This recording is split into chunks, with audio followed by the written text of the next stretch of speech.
Kenya currently relies on neighboring countries to be able to supply products, buy products from them. We have so many counties, Mr. Speaker, which borders Uganda. And you know, there's a lot of crops that come from Uganda. And subsequently, there's a lot of products that leave Kenya to go to Uganda. Tanzania is equally the same. Mr. Speaker, if you go to London today and you open a fridge, you will find all vegetables coming from Kenya. Not only horticulture, but you will find asparagus, you will find broccoli, a lot of broccolis coming from Kiambu, coming from Nandi. You will also find what they call mishiri, or French beans, coming from Narok, Nyandarua County. Mr. Speaker, whenever we think about an action, one of the things that I'd like even the authorities in Kenya to think about is what is referred to as unintended consequences. By allowing GMO to come into this country, we're not only exposing our population into what has already been laid out there as being the dangers of GMO, and I'll name them. Number one, toxicity. Number two, allergic reactions. Number three, antibiotic resistance. Number four, immune suppression. Number five, loss of nutrition.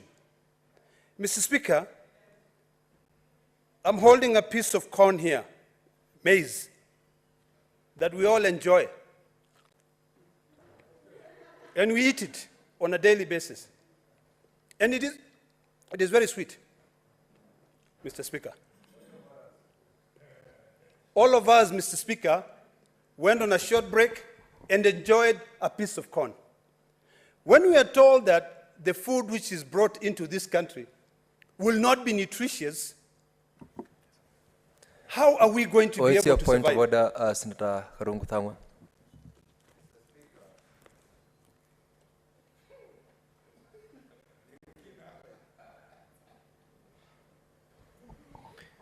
Mr. Speaker, is the senator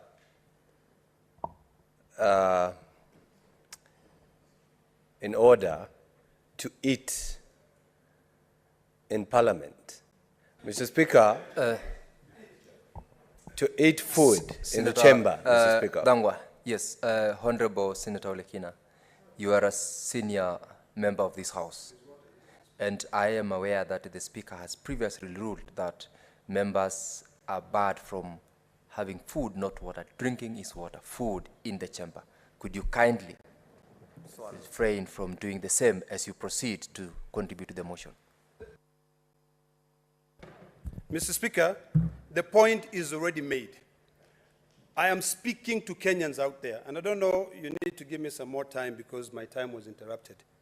You know, when we're here, Mr. Speaker, the rules are set by this House.